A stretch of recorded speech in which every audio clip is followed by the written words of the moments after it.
সরকার প্রধান হিসেবে দায়িত্ব গ্রহণের পর প্রথম রাষ্ট্রীয় সফরে মালয়েশিয়া পৌঁছেছেন প্রধানমন্ত্রী তারেক রহমান। রোববার স্থানীয় সময় রাত 9:15টায় কুয়ালালামপুর আন্তর্জাতিক বিমানবন্দরে পৌঁছান তিনি। তার সঙ্গে রয়েছেন সহধর্মিণী ডাক্তার জোবাইদা রহমান। বিমানবন্দরের ভিআইপি টার্মিনালের বুঙ্গারায়া কমপ্লেক্সে প্রধানমন্ত্রী তারেক রহমান ও তার স্ত্রী ডাক্তার জোবাইদা রহমানকে স্বাগত জানান মালয়েশিয়ার ধর্মমন্ত্রী জুলকিফলি হাসান ও তার স্ত্রী হানানি হারুন। প্রধানমন্ত্রী তারেক রহমানকে দেয়া হয় লাল গালিচা সংবর্ধনা। এর আগে রোববার বিকাল 2:45টায় বিমান বাংলাদেশ এয়ারলাইন্সের একটি ফ্লাইটে শাহজালাল আন্তর্জাতিক বিমানবন্দর ত্যাগ করেন প্রধানমন্ত্রী তারেক রহমান। তাকে বিদায় জানান স্থানীয় সরকার মন্ত্রী মির্জা ফখরুল ইসলাম আলমগীর, জাতীয় সংসদের চিফ হুইপ, মন্ত্রিপরিষদ সচিব সহ ঊর্ধ্বতন কর্মকর্তারা।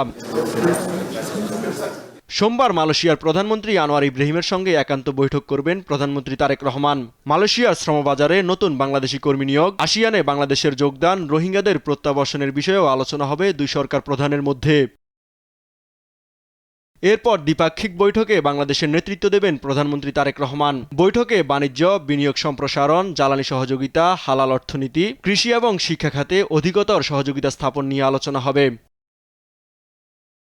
মালয়েশিয়ার সফর শেষে সোমবার রাতে কুয়ালালামপুর থেকে চীনের বন্দরনগর দালিয়ানের উদ্দেশ্যে রওনা করবেন প্রধানমন্ত্রী তারেক রহমান। চীন সফরকালে দুই দেশের মধ্যে 13টি সমঝোতা স্মারক, 2টি চুক্তি, একটি কর্মপরিকল্পনা এবং একটি প্রটোকল সই হওয়ার সম্ভাবনা রয়েছে বলে জানিয়েছে পররাষ্ট্র মন্ত্রণালয়।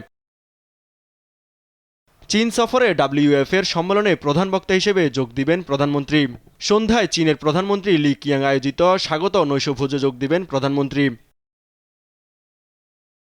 26 জুন চীনের প্রেসিডেন্ট শি জিনপিং এর সঙ্গে দ্বিপক্ষীয় বৈঠকে অংশ নেবেন প্রধানমন্ত্রী। আলোচনা হবে দ্বিপক্ষীয়, আঞ্চলিক এবং বৈশ্বিক বিভিন্ন গুরুত্বপূর্ণ বিষয়ে। সেদিন বিকেলে তিয়েনআনমেন স্কোয়ারে চীনের বীর যোদ্ধাদের স্মৃতির প্রতি শ্রদ্ধা জানিয়ে ঢাকার উদ্দেশ্যে রওনা দেবেন প্রধানমন্ত্রী তারেক রহমান।